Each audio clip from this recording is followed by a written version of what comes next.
అంటే ఆయన పేరు శ్రీనివాస్ యాదవ్. ఆయన వృత్తి దున్నపోతులను చేయడం, వాటితో ఉండి ఆ విధంగా తయారైనట్టున్నాడు. ఈ పార్టీలో ఉండి కార్పొరేటర్ టికెట్ల కానుంచి ఇంట్లో పిల్లల పెళ్లిళ్ల వరకు చంద్రబాబు నాయుడు గారి మీద ఒత్తిడి చేసి సొమ్ము కాజేసిన శ్రీనివాస్ యాదవ్ ఆరోపణలు చేయడానికి దానికి ఏం శాంటిటీ లేదు. ఇట్లాంటి సన్నాసి మాటలు, సోయిలేని మాటలు టీఆర్ఎస్ వాళ్ళు అందరూ మాట్లాడుతూనే ఉన్నారు. బ్లాక్ మెయిల్ కు బ్రాండ్ అంబాసిడర్లు కేసీఆర్, కేటీఆర్, కవిత. కేసీఆర్ కుటుంబమే బ్లాక్ మెయిల్ కు బ్రాండ్ అంబాసిడర్లు.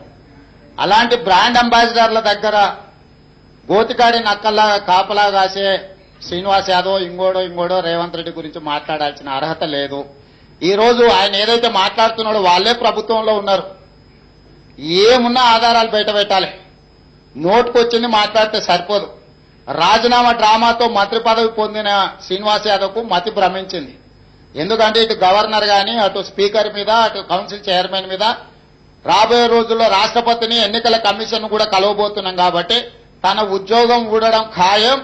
తను మళ్ళీ గెలిచేది లేదు కాబట్టి ఇలాంటి చిల్లర మల్లర ఆరోపణల ద్వారా సమస్యను దృష్టి మరల్చే ప్రయత్నం చేస్తున్నారు. ఎవరైనా టీఆర్ఎస్ వాళ్ళు ఇట్లాంటి ఆరోపణలు చేస్తే ప్రభుత్వం మీద ఉంది, ముఖ్యమంత్రి మీరున్నారు, మీరేమన్నా సన్నాసులా దద్దమ్మలా?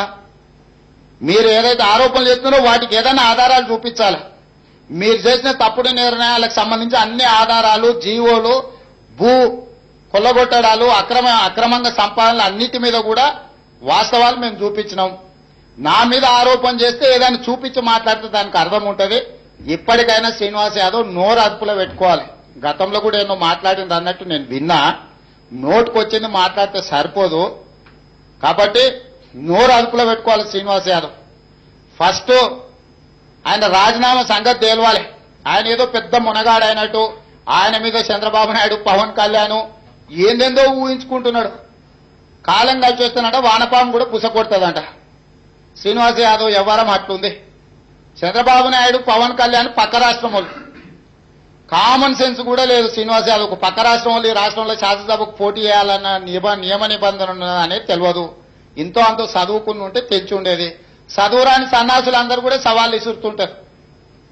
మా కూన వెంకటేష్ గౌడో లేకపోతే మా పార్టీ నుంచో మా పార్టీ కార్యకర్తను పెట్టాం సనత్ నగర్లో. ఈ సన్నాసిని గెలిపి చూపించమన్నారా అక్కడ? ఈ సన్నాసికి అంత సత్తా ఉంటే సనత్ నగర్ లో రాజీనామా చేసి వచ్చి ఇగో నా రాజీనామా గిది నేను మునగానే అని మునగాని తనం చూపేమను. నోటుకొచ్చింది మాట్లాడి కూసి దానివల్ల ఏం ప్రయోజనం లేదు. ఈ సన్నాసి మాటలు చాలా చూసినాం. కేసీఆర్ ఆ సన్నాసి మాటలు మాట్లాడి ఈయన మాట్లాడేది ఉంది ఆయన చెంచా. శాసనసభలో కేసీఆర్ ఇట్లాంటి మాటలు మాట్లాడి పారిపోయిండు. కాబట్టి ఆయన చెంచగాళ్ళు మాట్లాడేదానికి రేవంత్ రెడ్డి స్పందించాల్సిన అవసరం లేదు, దాని మీద మాట్లాడాల్సిన అవసరం లేదు. ఇప్పటికైనా సూటిగా ఈ ఆరోపణలు చేసే వ్యక్తులకు నేను ఖచ్చితంగా ఒకే ఒక్క మాట చెప్తున్నా. మీరు ఏ ఆరోపణ అయినా చేయండి, నాకు అభ్యంతరం లేదు. కానీ దాంట్లో ఎంతో కొంత ఆధారం చూపించండి, మొదటిది.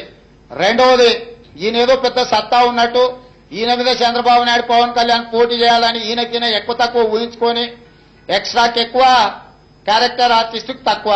అట్లాంటి శ్రీనివాస్ యాదవ్ వచ్చి మా గురించి ఏదో నాయకుల మీద సవాళ్ళు ఇస్తే పెద్దోని అయిపోతా అనుకుంటున్నట్టున్నాడు.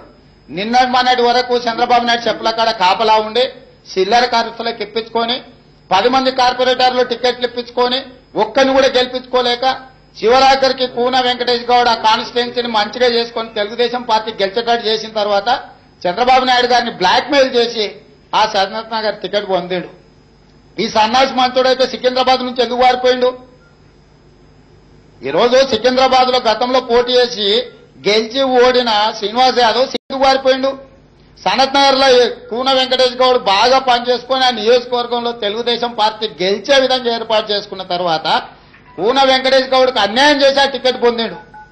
అట్లాంటి సన్నాసి నా మీద ఆరోపణలు చేసేదేంటి? కాబట్టి ఆయన ముఖ్యమంత్రి కుటుంబ సభ్యులందరూ కూడా బ్లాక్ మెయిల్ కు బ్రాండ్ అంబాసిడర్లు. ఓడు పద్మాలయ స్టూడియోని బ్లాక్ మెయిల్ చేసిండు, ఒకరు సినిమా స్టార్లను బ్లాక్ మెయిల్ చేసిండు, ఇంకోటి ఒరిస్సాకు పోయి బ్లాక్ మెయిల్ చేసిండు, ఇంకోటి పోలవరం ప్రాజెక్టు కోసం బ్లాక్ మెయిల్ చేసిండు. శివరాకరికి ఆ నమస్తే తెలంగాణ ఆ చిత్తు చెత్తకాగితాన్ని కూడా బ్లాక్ మెయిల్ చేసి ఆ ఉన్నంతో రాపించుకున్నారు నిన్న మన. అట్లాంటి సంస్థలకు పనిచేసే ఈ పనోడు వచ్చి నా గురించి పెద్ద పోటుగాని మాటలు. కాబట్టి అట్లాంటి చెల్లని మాటలకు అన్నిటికీ కూడా రేపు సనత్ నగర్ ఎన్నికలలో సమాధానం చెప్తాం. శాతనైతే సనత్ నగర్ కు రాజీనామా, స్పీకర్ సభ నడుస్తుంది, స్పీకర్ గానే ఉన్నాడు, పోయి రాజీనామా పత్రం ఆడిచ్చి ఆమోదింపజేసుకొని వచ్చి మాట్లాడితే దానికి ఏమన్నా అర్థం ఉంటుంది? మా పార్టీ సింబల్ మీద గెలిచి, మా పేరు మీద గెలిచి, మా పార్టీ. బులెటిన్లో షార్ట్ బ్రేక్ తీసుకుందాం. Stay with us.